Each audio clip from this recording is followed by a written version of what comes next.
만물을 말씀으로 창조하시고 지혜와 권능으로 이 세상을 통치하시는 하나님 아버지, 우리의 마음과 뜻과 정성을 모아 찬양과 경배를 드립니다. 만왕의 왕이신 예수님께서 이곳에 오셔서 우리가 드리는 예배를 흠양하여 주옵시고 홀로 영광을 받아 주옵소서. 또 상황에 따라 주의 백성들이 각각 있는 처소에서 주님을 높이며 경배해 드리오니 모든 곳에 계시는 성령께서 함께 주옵시고 그 마음의 은혜와 위로를 더하여 주옵소서. 시종을 주님께 의탁드립니다. 예수님의 이름으로 기원하옵나이다. 아멘. 다 함께 일어나셔서 찬송가 1장을 찬양하겠습니다.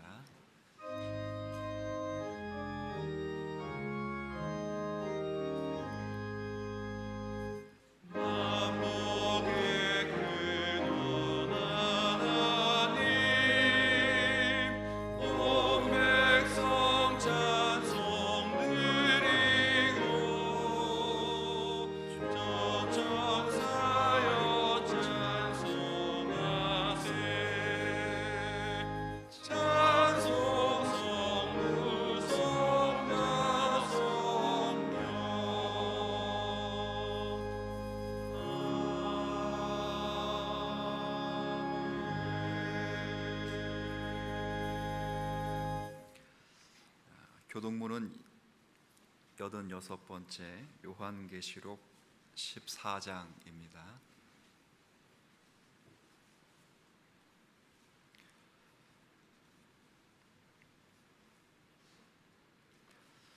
또 내가 보니 보라, 어린 양이 시온산에 섰고 그와 함께 14만 4천이 서 있는데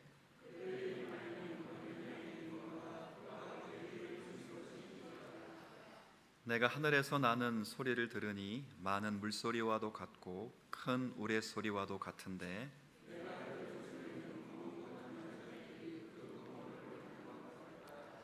그들이 보좌 앞과 내 생물과 장로들 앞에서 새 노래를 부르니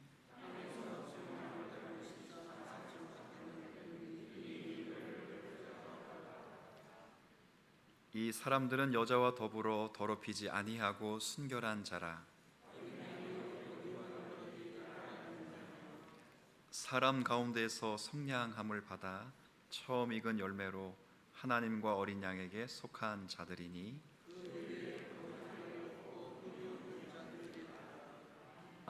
아멘. 우리 함께 신앙 고백 드리겠습니다. 나는 전능하신 아버지 하나님, 천재의 창조주를 믿습니다. 나는 그의 유일하신 아들 우리 주 예수 그리스도를 믿습니다.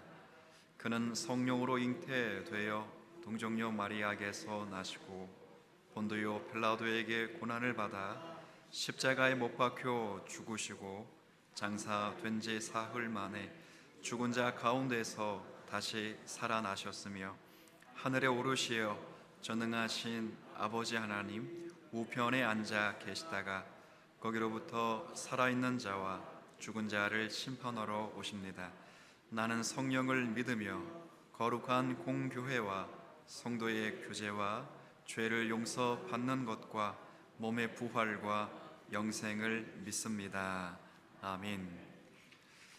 자리에 앉으셔서 우리 찬송가 268장 찬송 부르겠습니다. 이 찬송 부르신 후에 예배를 대표해서 구성서 장로님께서 기도하시겠습니다.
참 놀라운 능력이로다.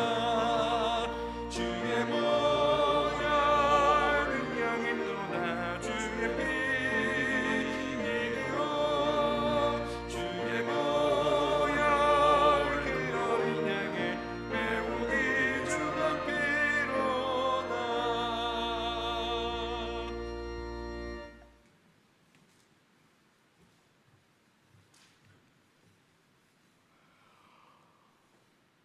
온 인류의 역사를 주관하시며 인생들의 생사화복을 주관하시고 세상 나라의 흥망성쇠를 주관하시는 우리 아버지 하나님 여호와의 이름을 이 아침 찬송합니다.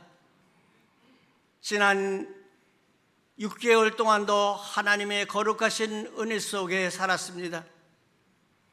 주님, 햇빛과 바람과 이른 비를 통하여 온 대지에 새 생명을 허락하시고 밭곡식이 차고 넘치도록 허락하여 주셔서 저희들 추수의 기쁨을 허락하심을 감사함을 드립니다. 아버지 하나님, 온 세상에 과일들이 넘쳐나고 있습니다.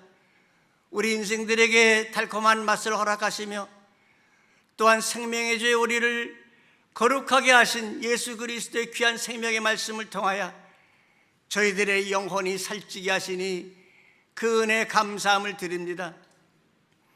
오늘 하나님의 거룩한 영이 임재하는 거룩한 아버지 앞에 저희들을 불러주셔서 우리의 대제사장 되시는 예수님의 이름으로 아버지 앞에 예배하게 하심을 감사함을 드립니다.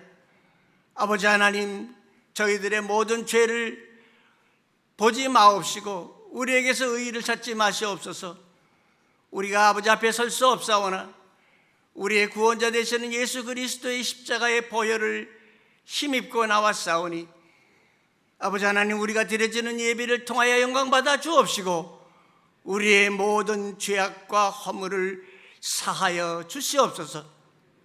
그리하여 오늘 드려지는 예배가 하나님께 영광 돌려드리게 하시고 앞으로의 또한 6개월 동안도 하나님의 거룩한 은혜 가운데 살 수 있도록 은총을 허락하여 주시옵소서.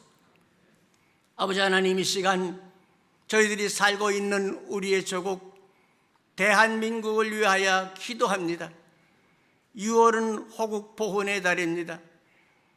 동족상잔 이제 6.25 70년이 되는 뜻깊은 해입니다.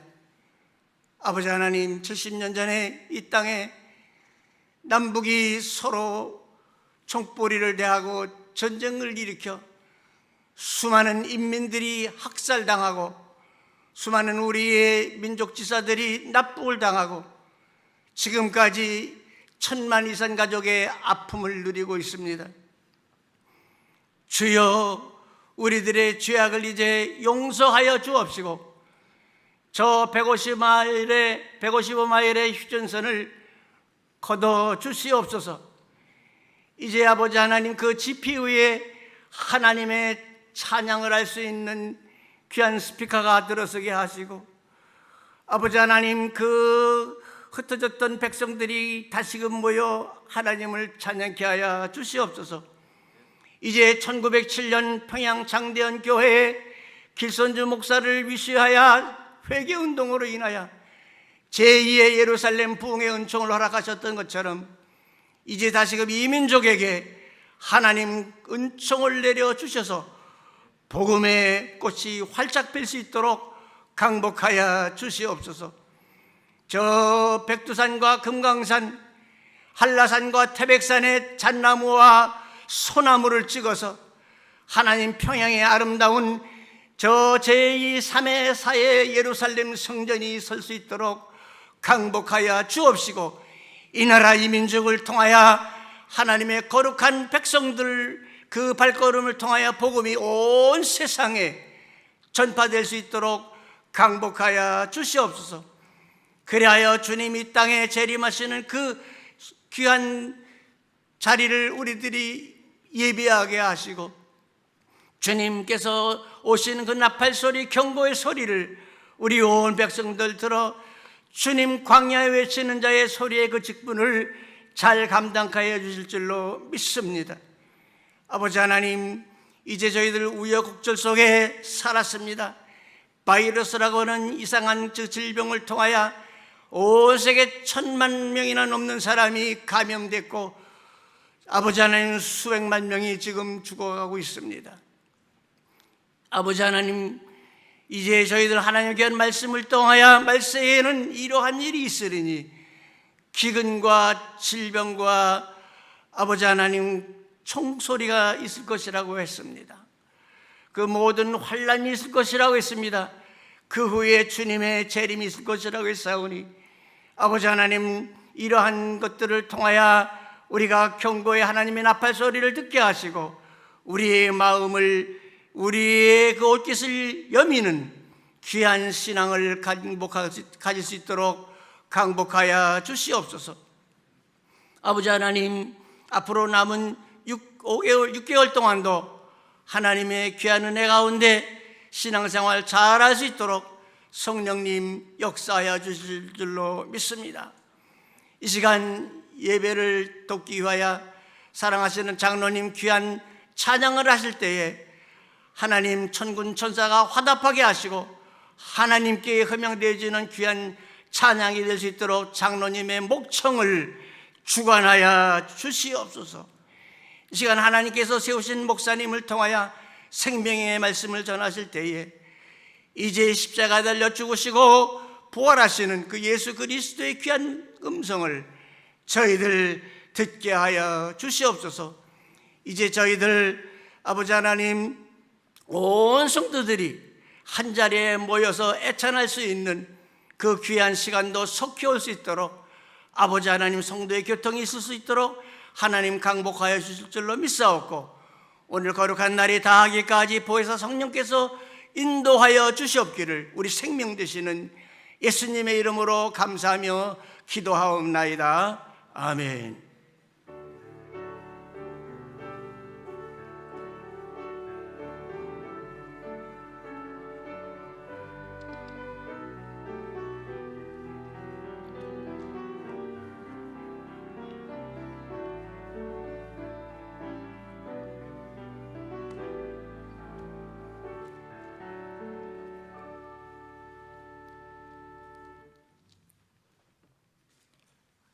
말씀은 마가복음 15장 마지막 문단입니다. 42절부터 47절까지 말씀입니다.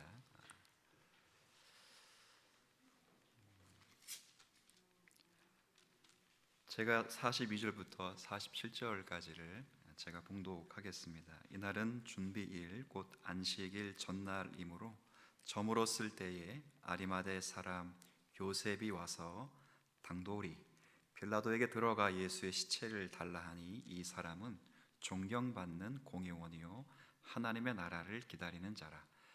빌라도는 예수께서 벌써 죽었을까 하고 이상히 여겨 백부장을 불러 죽은 지가 오래냐 묻고 백부장에게 알아본 후에 요셉에게 시체를 내주는지라. 요셉이 세마포를 사서 예수를 내려다가 그것으로 싸서 바위 속에 판 무덤에 넣어두고 돌을 굴려 무덤 문에 놓음에 막달라 마리아와 요새의 어머니 마리아가 예수 둔 곳을 보더라. 아멘. 이 시간 특별 찬양이 있습니다. 우리 최원학 장로님께서 특별 찬양 하시겠습니다.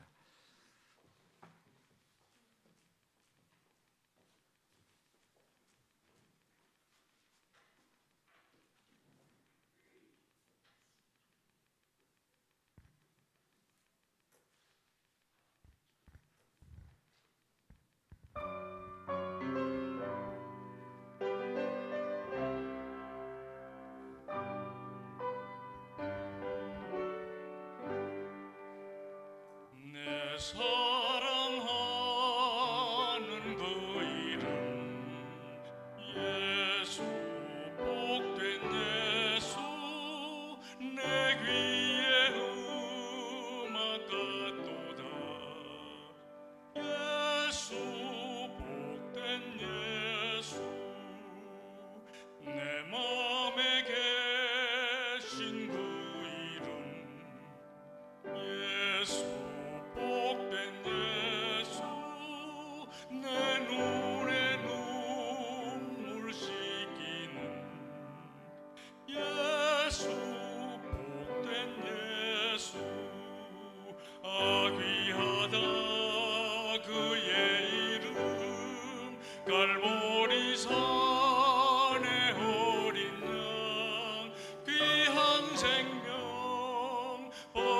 버리셨네. 예수 복된 예수.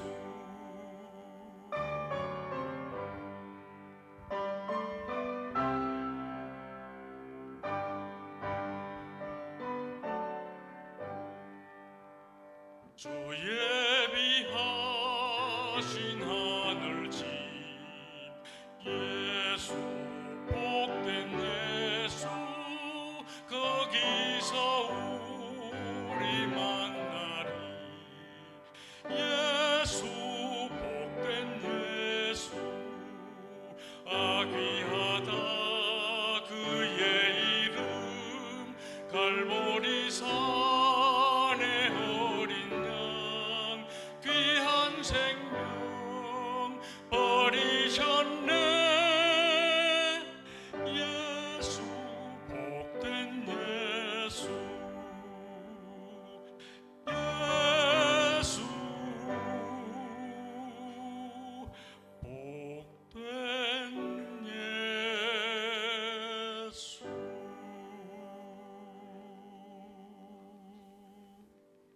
아멘. 박수로서 하는 영광 올려드리겠습니다. 귀한 찬송 또 귀한 반주 감사드립니다.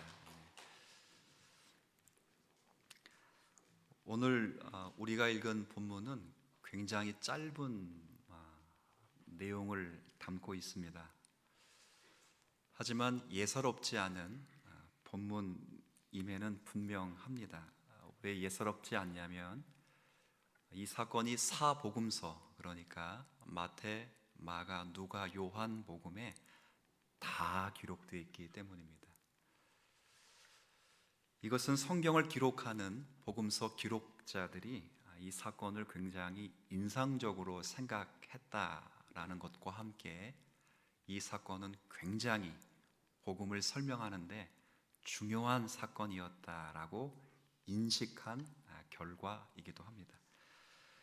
읽어보셨듯이 내용은 굉장히 간단합니다.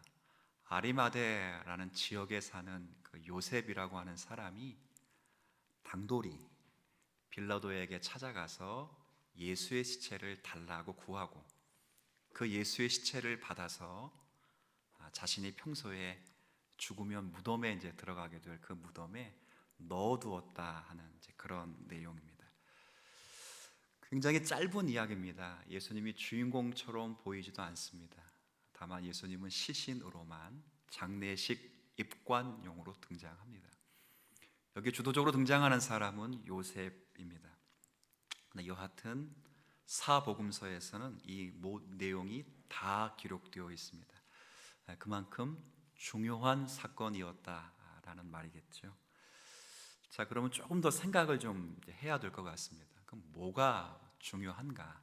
사복음서에 다 기록됐다면 굉장히 중요한 사건인데 뭐가 중요하냐라고 할 때 혹시 요셉이 주인공이니까 요셉이 주인공처럼 보이니까 요셉의 신앙 자체가 굉장히 중요해서 요셉의 신앙을 본받아야 된다라고 만약 기록자들이 생각해서 기록한 것이라면 제가 생각할 때는 사복음서에 다 기록될 필요는 없어 보입니다. 왜냐하면 우리가 마가복음 14장을 몇 달 전에 이제 읽게 되면서 거기서 예수님의 죽으심에 대해서 미리 준비한 한 여인이 있었습니다. 자신의 결혼 지참금이자 정말 비싼 향유 옥합을 깨뜨린 한 여인이 있었지요. 예수님께서 그 여인을 보시면서 칭찬하시며 제자들에게 뭐라고 말씀하셨냐면 복음이 전해지는 곳마다 이 여인이 행한 일도 함께 전해져야 된다라고 말했습니다. 근데 공교롭게도 그 옥합을 깬 여인의 사건은 사복음서에 다 기록되어 있지는 않습니다.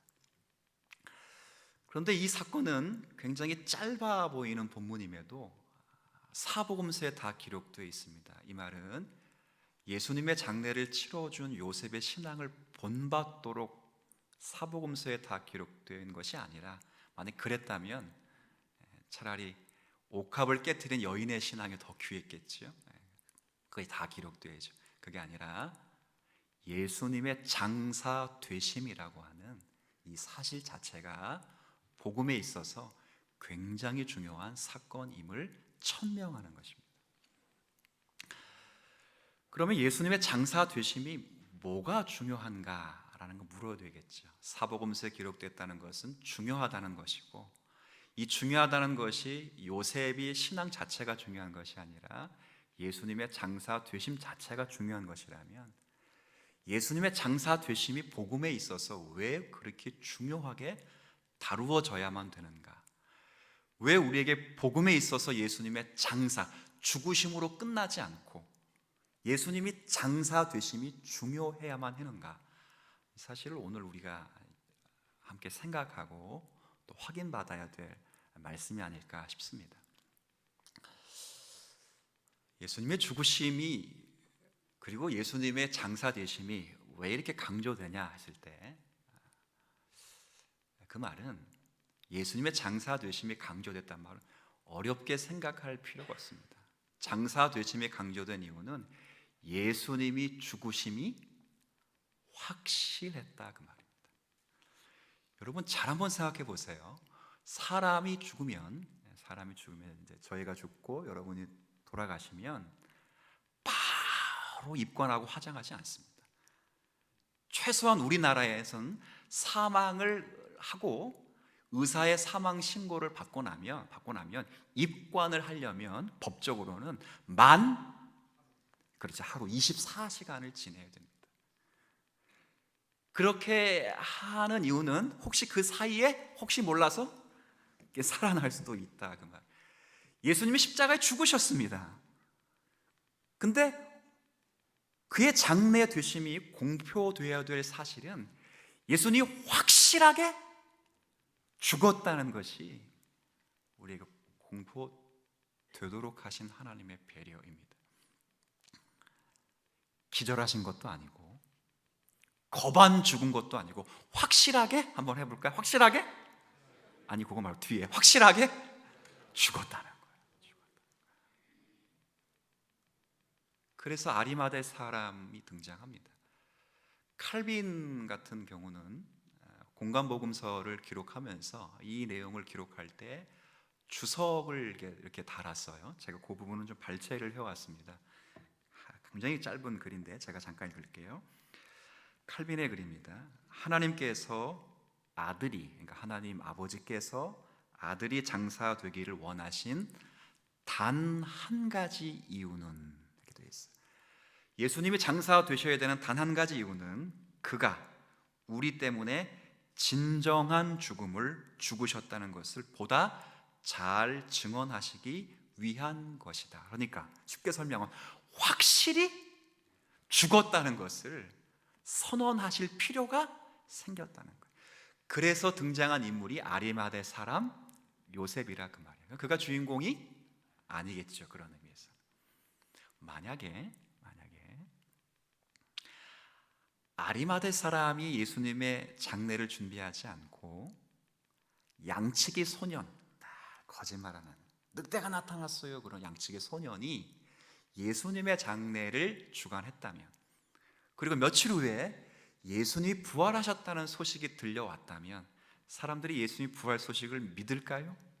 안 믿을 겁니다. 죽은 게 아니로구나, 기절했었구나. 근데 아리마대 사람이 준비했다 그 말이에요. 아리마대 사람은 사복음서에 다 기록됐는데 어떻게 기록됐냐면 존경받는 공회원이요. 이 말은 국회의원이라 그 말입니다. 근데 죄송합니다. 정말 죄송하고 또 죄송합니다. 우리나라에 존경받는 국회의원이 있습니까?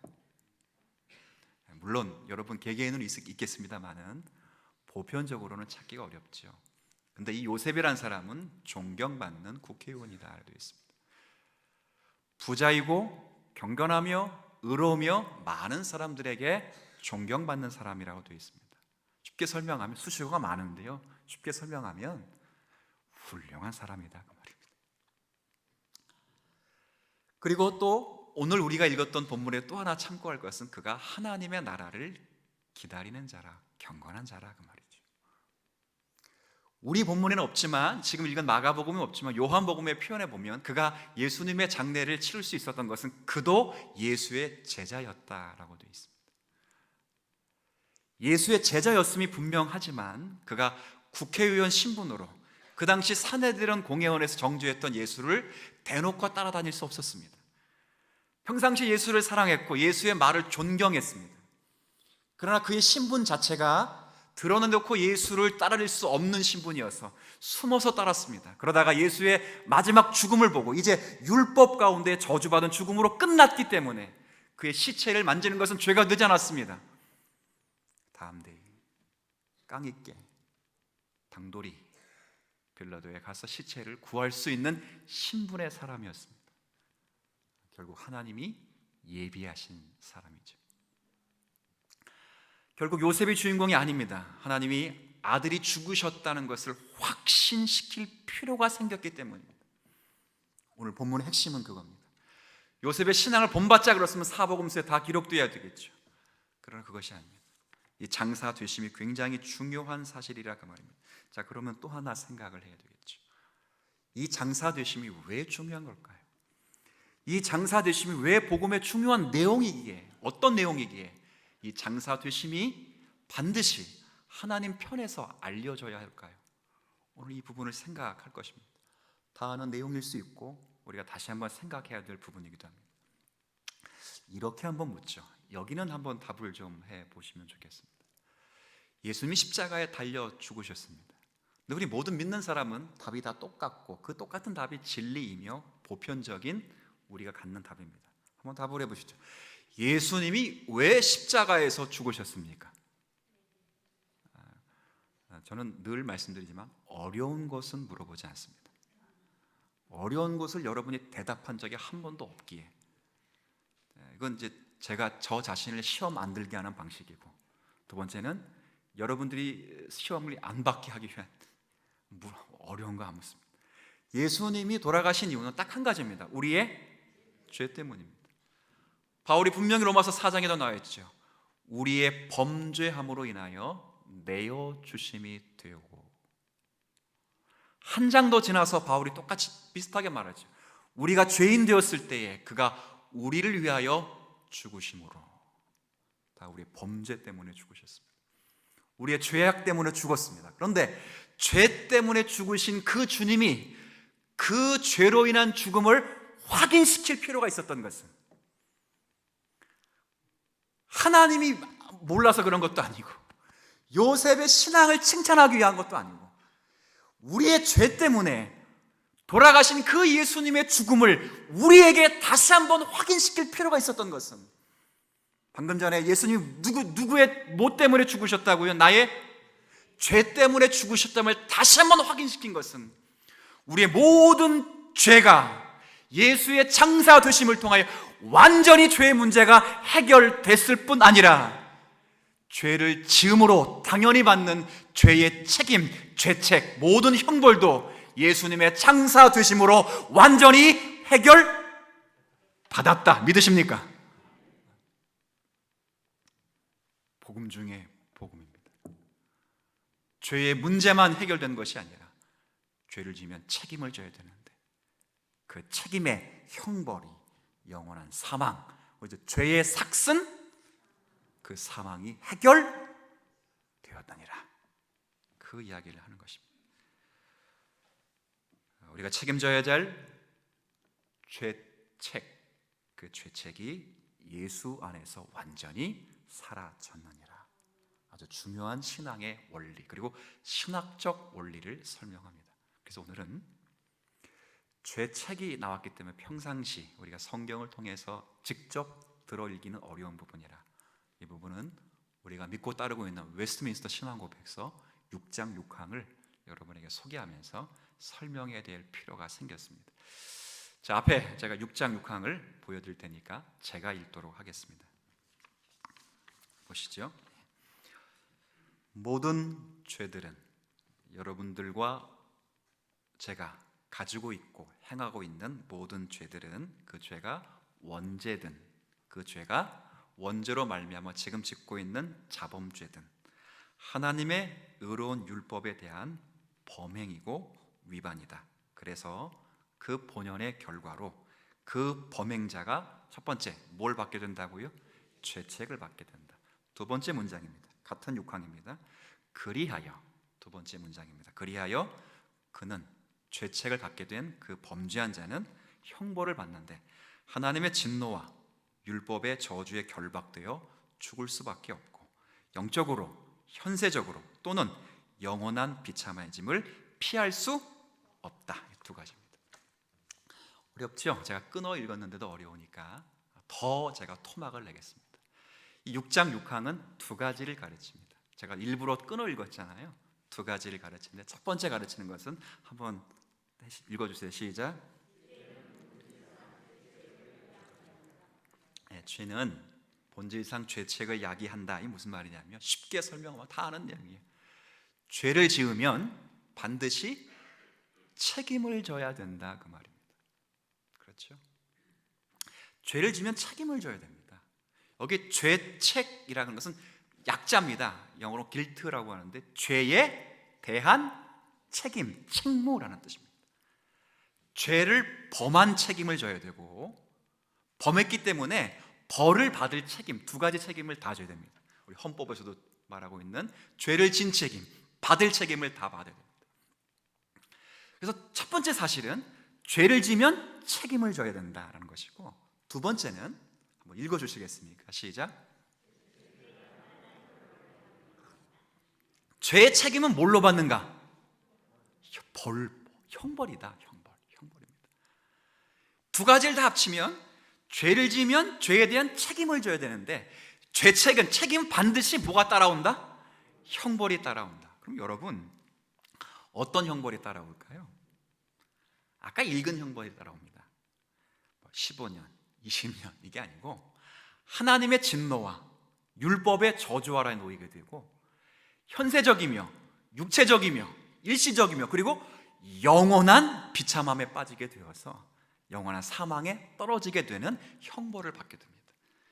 여기서 하나 오해하시면 안 되는 게 조금 죄를 지면 20년 받고 조금 죄를 지면 일시적이고 육체적인 것을 받다가 조금 더 지면 좀 중한 거와 비참한 걸 받고 아주 많이 지면 영원한 비참을 받는, 이게 아니고 어떤 죄든지 죄를 가지고 있으면 이러이러한 모든 형벌을 다 받는다. 굉장히 무서운 겁니다. 굉장히 무서웁니다. 어마어마한 형벌입니다. 이 중에 제일 큰 형벌은 아까 두 번째 문장을 읽었던 마지막에 있는 것처럼 영원한 비참함입니다. 영원한 비참함입니다.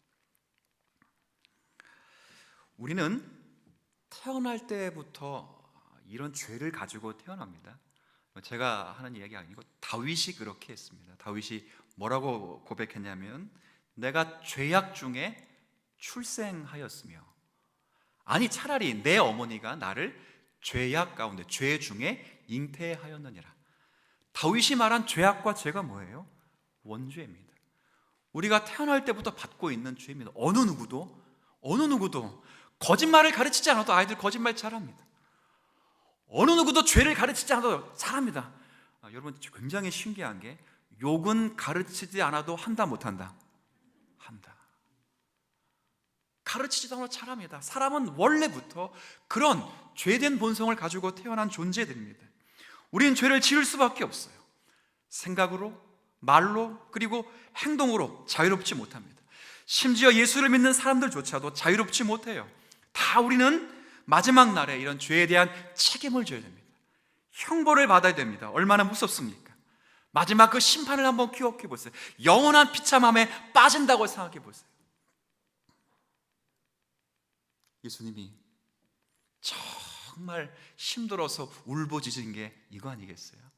겟세마네 동산에서 할 수만 있으면 아버지 이 잔을 내게서 지나가게 하옵소서라고 땀방울이 핏방울 될 때까지 절규하면서 했던 그 기도가 바로 하나님과 영원히 분리되었기 때문에, 분리될 것을 미리 내다보고 아직 단절되지도 않았음에도 불구하고 그 고통을 미리 호소했고, 우리 지난주 살펴봤던 것처럼 엘리 엘리 라마 사박다니 하시니 나의 아버지 어찌하여 나를 버리셨나이까? 실제 그 고통을 잠시나 맛보았는데 참을 수가 없어서 울부짖으며 통곡했던 그 절규했던 바로 그 기도의 내용이 바로 그 비참한 관계 단절 아니겠습니까?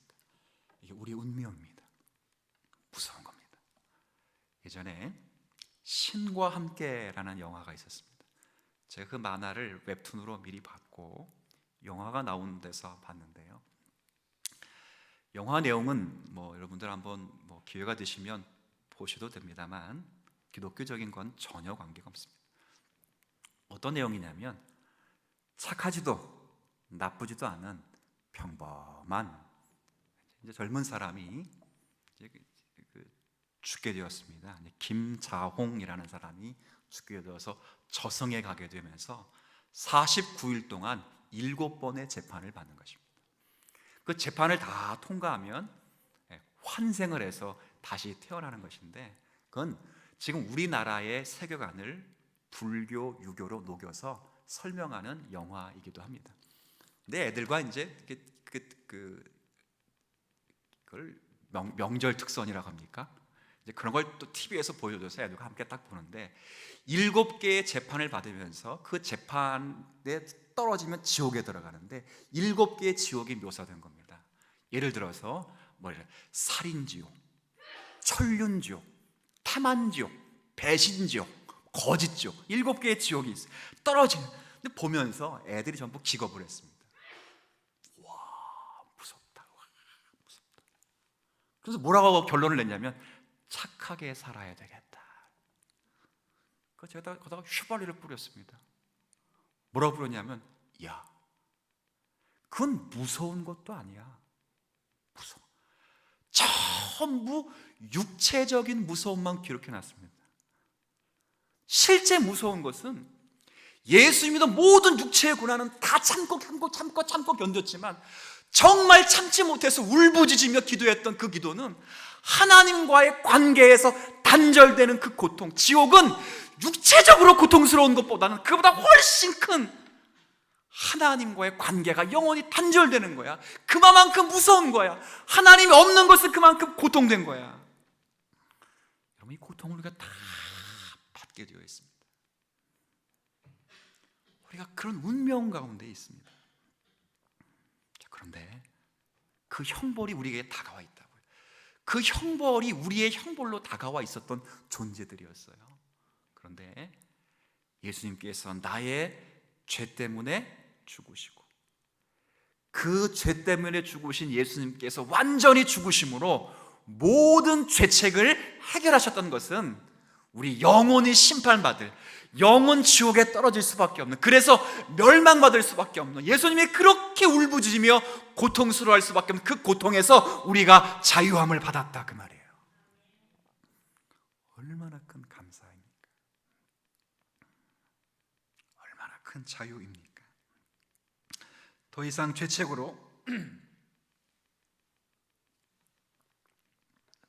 죄책으로 영원한 사망에 처하게 되지 않아도 되는 것입니다.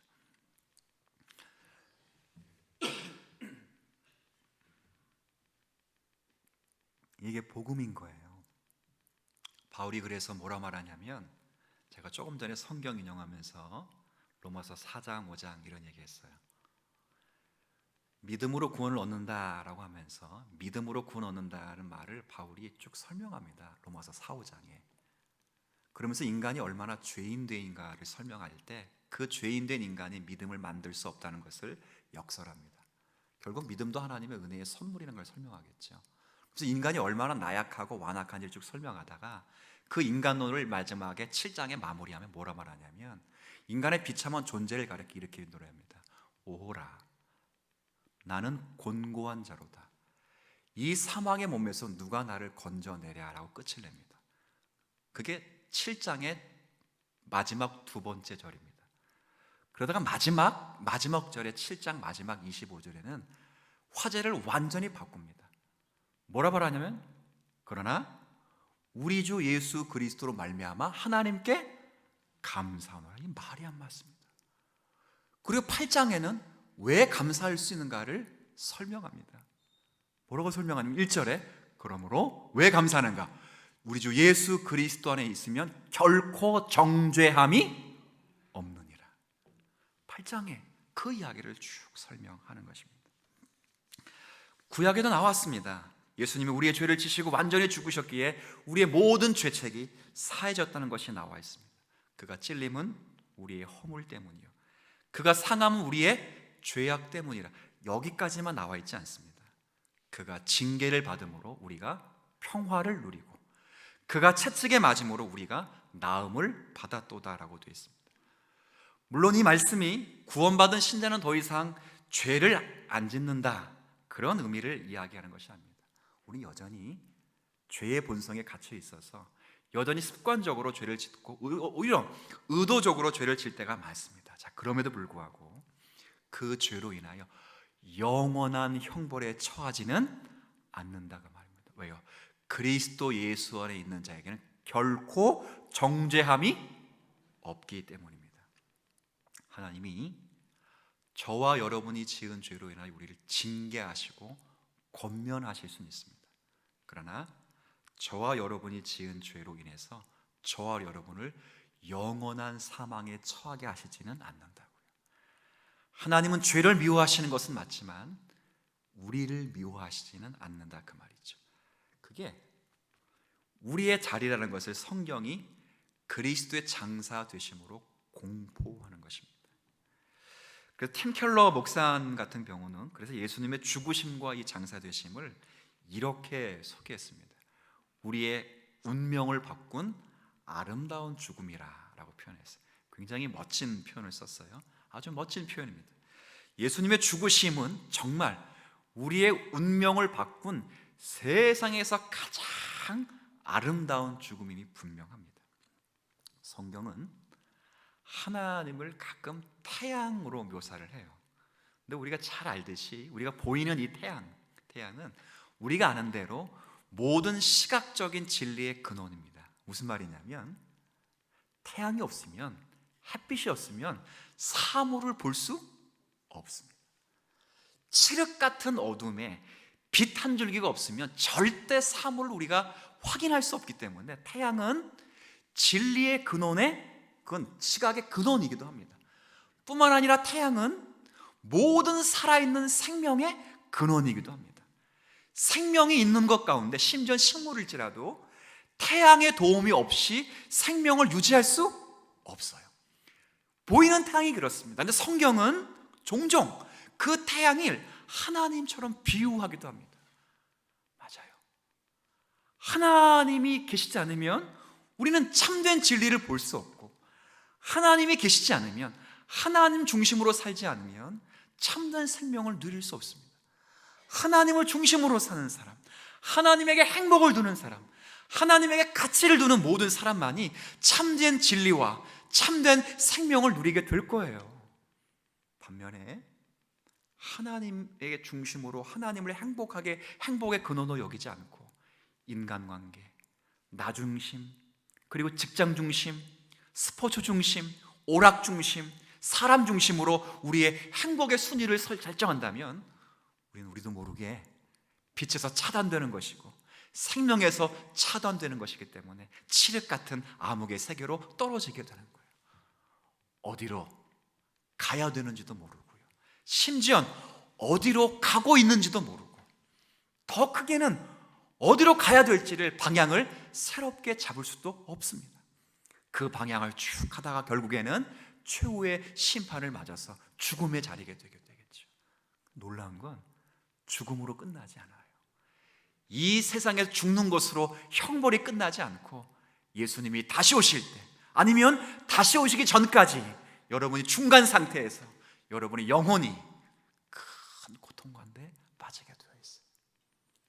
수없이 많은 선지자들이 그걸 경고했습니다. 제가 이사야 선지자가 경고한 그 경고의 내용만을 제가 좀 읽어드리죠. 이사야 성경 13장 9절부터 이렇게 경고했습니다. 그 날이 이른다라고 경고했는데 제가 한번 읽어드리죠. 보라, 여호와의 날, 곧 잔혹히 분냄과 맹렬히 노하는 날이 이르러 땅이 황폐하게 하며 그 중에서 죄인들을 멸하리니 하늘의 별들과 별 무리가 그 빛을 내지 아니하며 해가 돋아도 어두우며. 신기하지요? 달이 그 빛을 비추지 아니할 것이로다. 내가 세상의 악과 악인의 죄를 벌하며 교만한 자의 오만을 끊으며 강포한 자의 거만을 낮출 것이며 내가 사람을 순금보다 더 희소하게 하며 인생을 오빌의 금보다 희게 하게 할 것이다. 그러므로 나 만군의 여호와가 분하여 맹렬히 노하는 그 날에 하늘을 진동시키며 땅을 흔들어 그 자리에서 떠나게 할 것이다. 마지막 최후의 심판을 예고합니다. 예수님께서 이 땅에 다시 오시는 그 날, 우리는 우리의 인생을 죽음으로 끝나면서 형벌을 다 받는 것이 아니라 주님이 다시 오실 그 날 우리의 육체 또한 부활하여 우리 영혼과 함께 영원한 비참함에 버려질 수밖에 없는 그 악한, 그 어두운, 그 무서운 그 심판의 날을 경고하는 것입니다.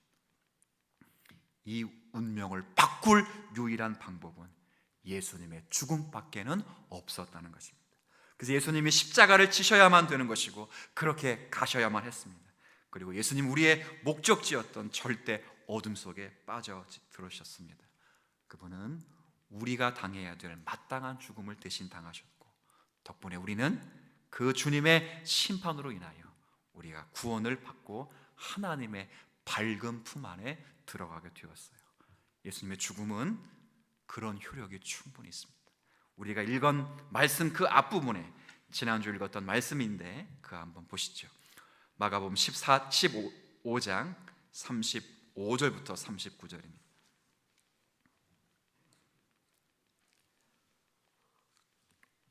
35절부터 39절을 제가 읽어드리겠습니다.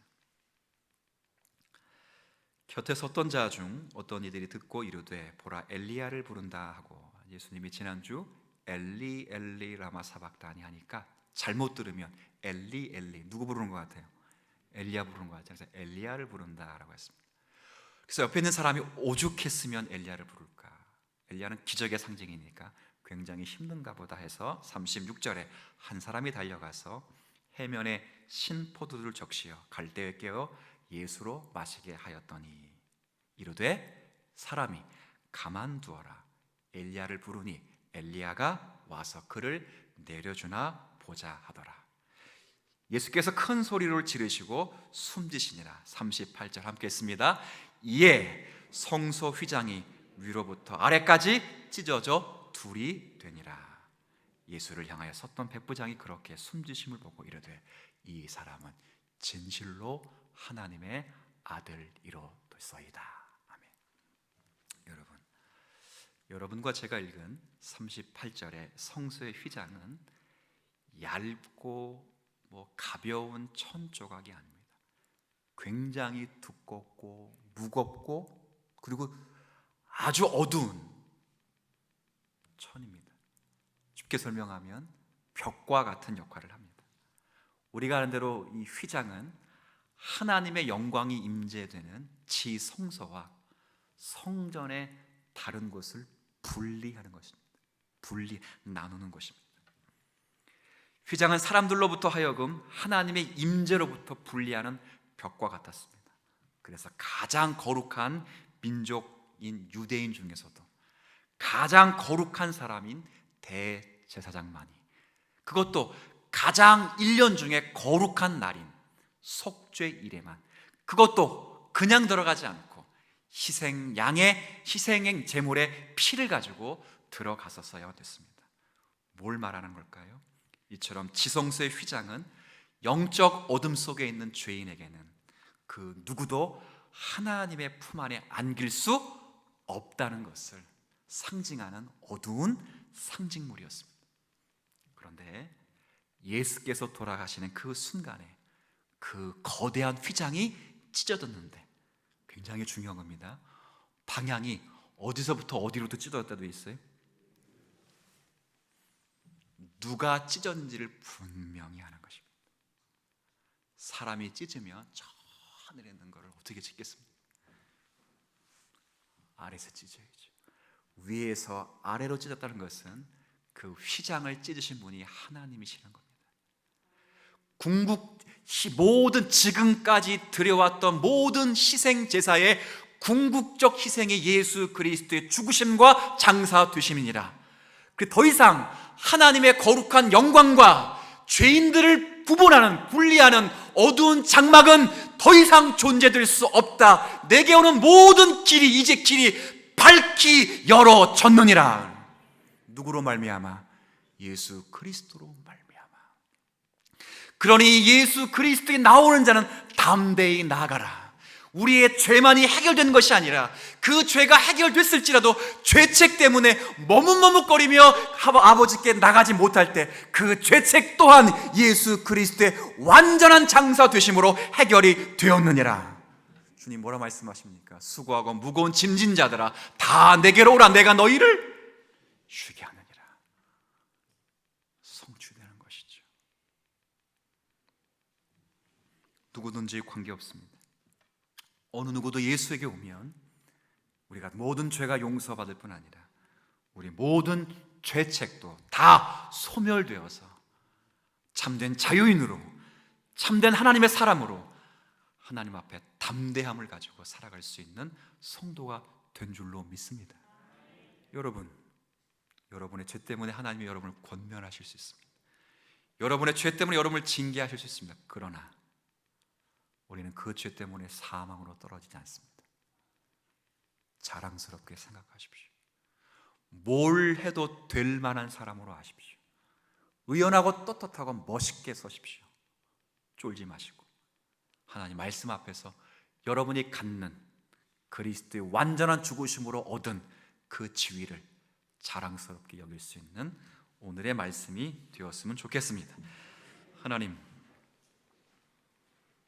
우리의 죄와 죄로 인한 형벌을 도말하신 예수님 앞에 저희들이 서 있습니다.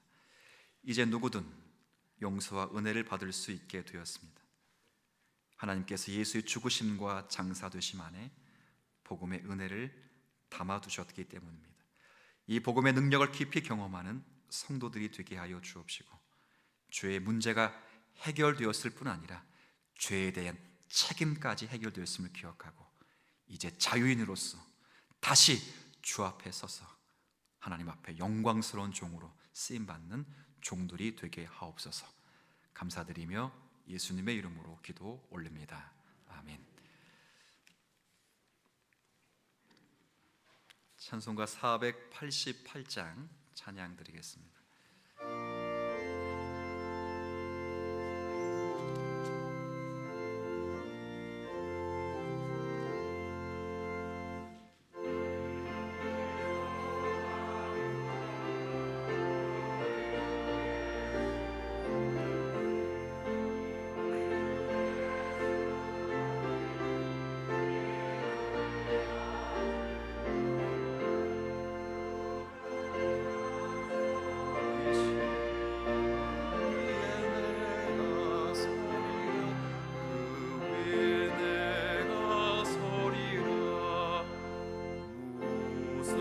바람 부는 밤 물결이 높이 설렐 때 우리 주 크신 은혜의 소망에 닿을 줄이라.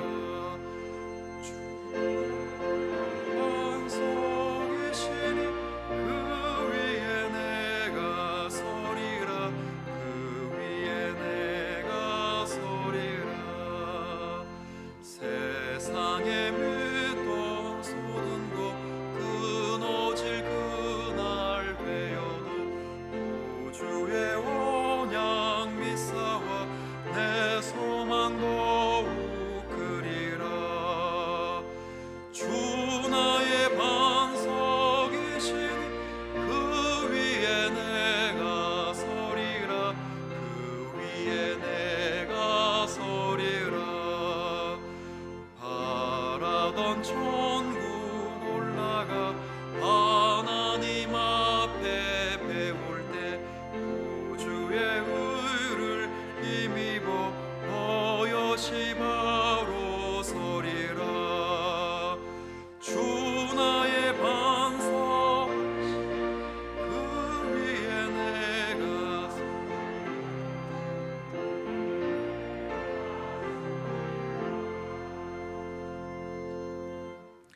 기도하겠습니다.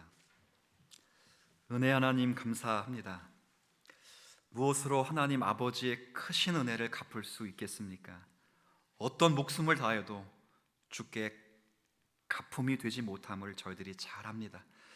우리가 가진 모든 재물을 드려도 주님의 은혜는 갚을 수 없습니다.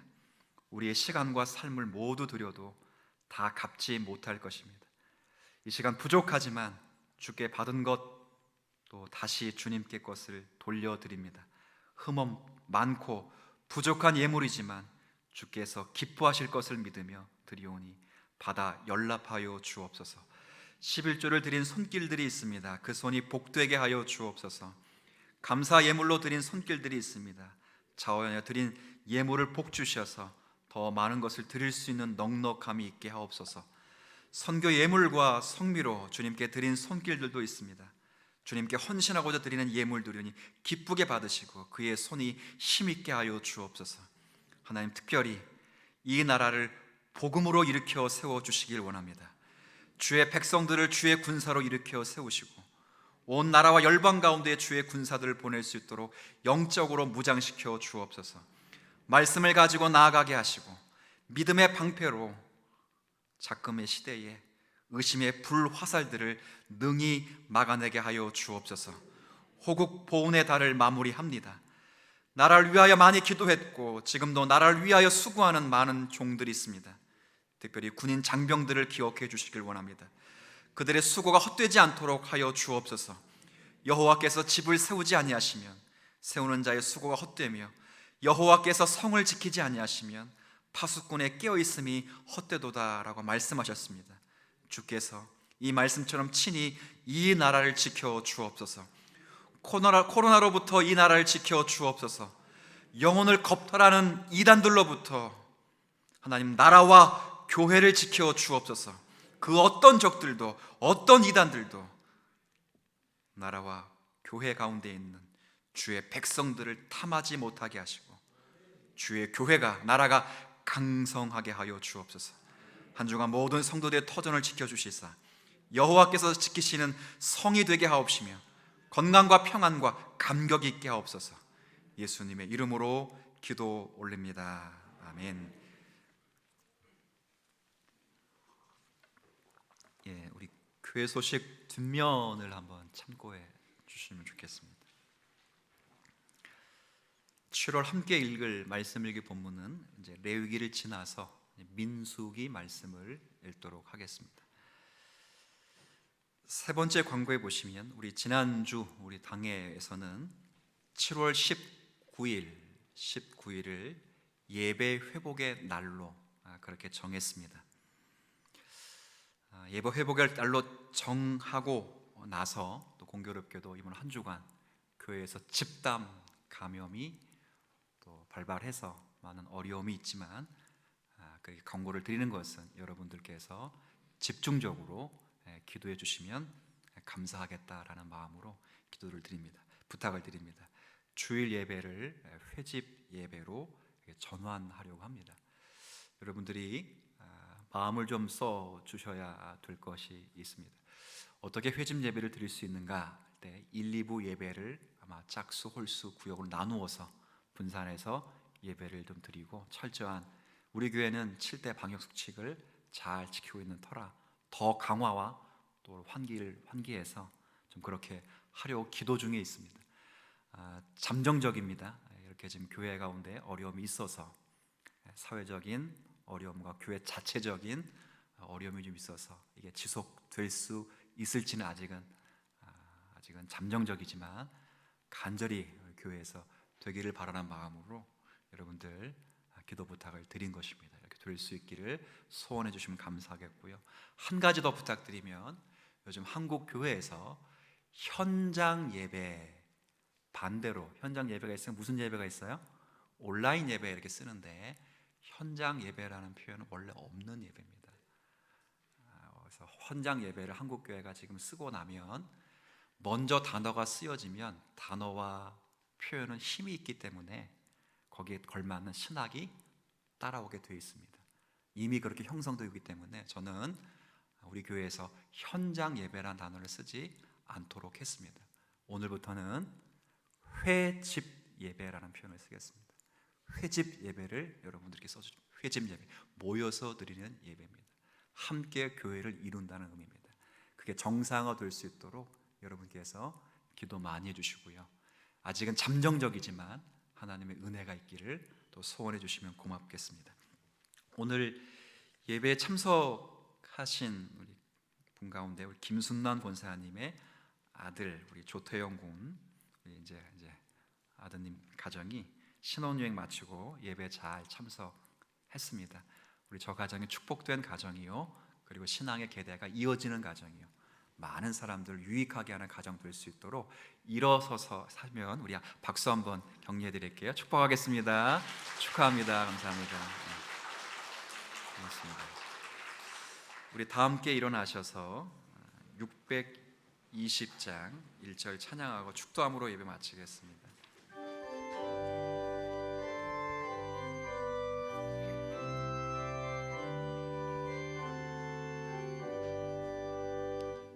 여기에 모인 우리 주의 은총 받은 자여라.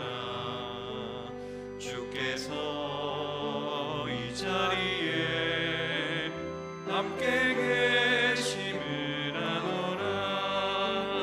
언제나 주님만을 찬양하며 나아가리니 지형을 당할 때도 함께 계심을 믿노라.